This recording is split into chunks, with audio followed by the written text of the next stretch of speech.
بسم الله الرحمن الرحيم. اعوذ باللہ من الشیطان الرجیم. بسم اللہ الرحمن الرحیم.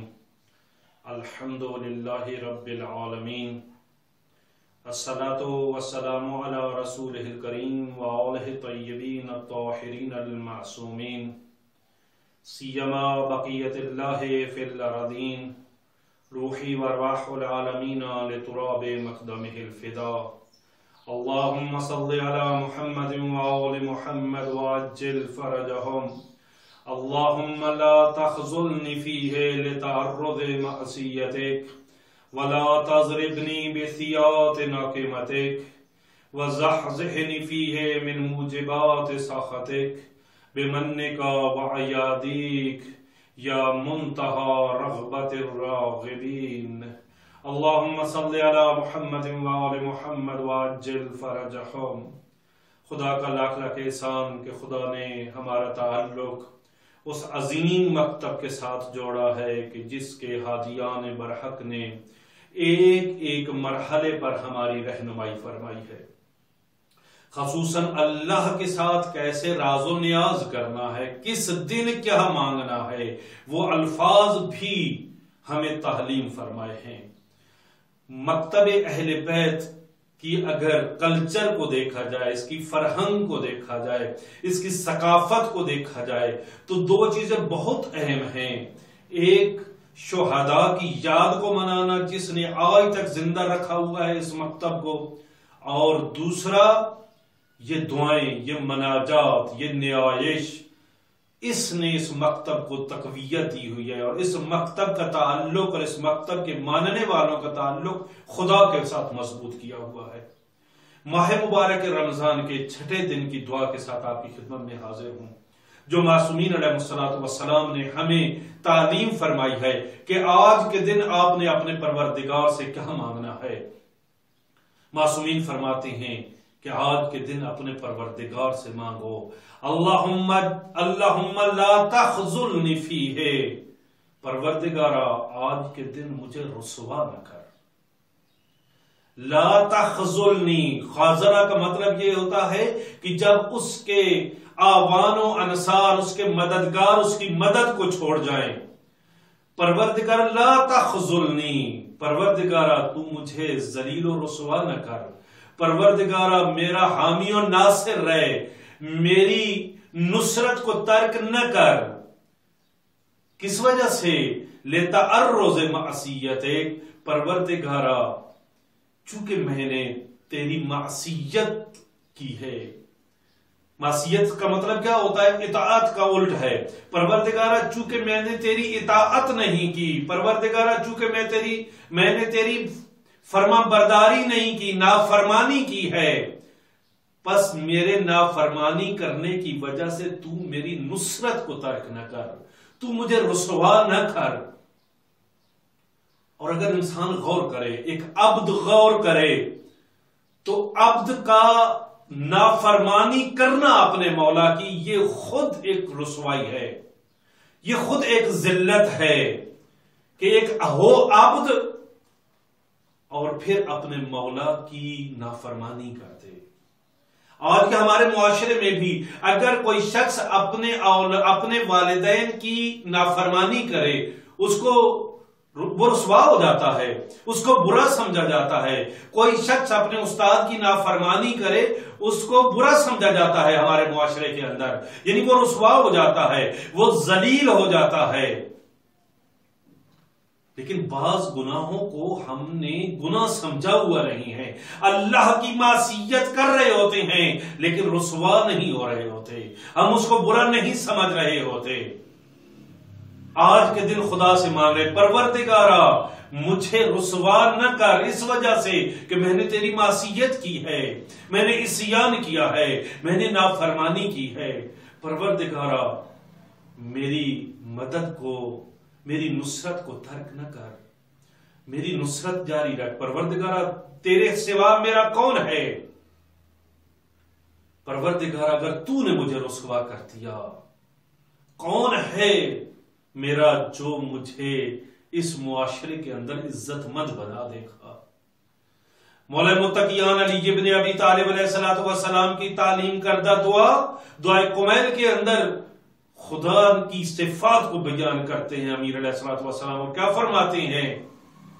قم من ثناء جمیل لست اہلا لہ نشرتا، پروردگار تو تو ایسا ہے کہ کتنی میری ایسی اچھی باتیں، اچھی تعریفیں تو نے لوگوں میں مشہور کر دی ہیں جن کا میں اہل نہ تھا، لیکن پروردگارا تجھے انہی اپنی صفت کا واسطہ، تجھے ستار العیوب ہونے کا واسطہ، پروردگارا مجھے رسوا نہ کر، مجھے ذلیل نہ کر، میری نصرت کو ترک نہ کر۔ وَلَا تَضْرِبْنِي بِسِيَاطٍ نَاقِمَتِكَ، جملے پر غور کرنے کی ضرورت۔ وَلَا تَضْرِبْنِي، پروردگارا مجھے سزا نہ دے، مجھے نہ مار۔ کیا چیز نہ مار؟ بِسِيَاط، مجھے تازیانے نہ مار، مجھے تازیانوں کی سزا نہ دے، ناقمتِكَ، مجھے اپنے عذاب کے تازیانوں سے سزا نہ دے۔ پروردگار میں تیرا عذاب برداشت کرنے کے قابل نہیں ہوں۔ یہ عذاب، یہ جو سزا ہوتی ہے، یہ جو عذاب ہوتا ہے، یہ یوں نہیں ہے کہ یہ قراردادی ہو، یہ جعل کیا گیا ہو، یہ اعتباری ہو کہ تم نے اگر یہ گناہ کیا، تم نے اگر یہ جرم کیا تو تمہیں یہ سزا ملے گی، تم نے یہ جرم کیا تو تجھے یہ سزا ملے گی۔ نہ، یہ قراردادی نہیں ہے، بلکہ یہ اس کا تکوینی اثر ہوتا ہے۔ انسان ایک برا فعل انجام دے، اس برے فعل کا تکوینی اثر یہ ہوتا ہے، نتیجہ یہ نکلتا ہے کہ انسان اس سزا تک جا پہنچتا ہے۔ جیسے مثال دیتا ہوں، یوں نہیں ہے کہ قانون بنا دیا گیا کہ اگر کوئی شخص خدا نہ خواستہ یہ گناہ کرے گا تو اسے یہ سزا ملے گی۔ نہ، یہ جو عذاب ہوتا ہے نا، عذاب، یہ قراردادی نہیں ہے، یہ قراردادی نہیں ہے، یہ جعلی نہیں ہے، یہ اعتباری نہیں ہے، بلکہ اس کا تکوینی اثر ہے۔ اس کا اثر اس طرح ہے کہ جیسے کوئی شخص غلط غذا کھا لے اور اس کے بعد اس کو ڈائریا ہو جائے۔ اب یوں نہیں تھا کہ کسی نے یہ طے کیا ہوا تھا کہ یہ غلط غذا کھائے گا تو اس کی سزا کے طور پر اس کو ڈائریا ہو جائے گا، نہ، یوں نہیں تھا، بلکہ اس غلط غذا کھانے کا نتیجہ یہ نکلا، اس غلط غذا کھانے کا اثر یہ نکلا، تکوینی اثر یہ نکلا کہ اس کو ڈائریا ہو گیا، سسٹم کے اندر خرابی پیدا ہو گئی۔ پس انسان جب گناہ کرتا ہے، جب معصیت کرتا ہے، تو اس کا تکوینی اثر ہوتا ہے جو عذاب کراتا، ورنہ خدا عذاب دینے والا نہیں ہے۔ وہ آیت کریمہ اس کو یاد کریں، لَعِنْ شَكَرْتُمْ لَعَزِيدَنَّكُمْ، اگر تم میرا شکر ادا کرو گے، حتماً ضرور میں اس نعمتوں میں اضافہ کروں گا، لَعَزِيدَنَّكُمْ، میں اضافہ کروں گا، میں زیادتی کروں گا ان نعمتوں میں۔ لیکن اس کے مقابلے میں کیا فرمایا؟ وَلَئِن كَفَرْتُمْ، لیکن اگر تم نے کفران نعمت کیا، اب یہاں پر یہ نہیں کہا لَأُعَذِّبَنَّكُمْ، میں ضرور تمہیں سزا دوں گا، عذاب دوں گا، بلکہ کیا کہا؟ إِنَّ عَذَابِي لَشَدِيدٌ، میرا شدید عذاب موجود ہے، وہ انتظار میں ہے۔ صرف کفران نعمت کرنے کا نتیجہ یہ نکلے گا، کفران نعمت کرنے کا تکوینی اثر یہ ہوگا کہ تم خود بخود عذاب تک پہنچ جاؤ گے۔ خود اس نعمت کا کفران کرنا، اس نعمت کی قدردانی نہ کرنا، یہ اس کا نتیجہ عذاب نکلتا ہے۔ بس خدا عذاب نہیں دیتا، انسان خود معصیت کر کے اس عذاب تک پہنچتا ہے، پروردگار معاف کر دیتا ہے، وہ معاف کرنے والا ہے۔ اس لیے یہاں پر کیا فرمایا جا رہا ہے؟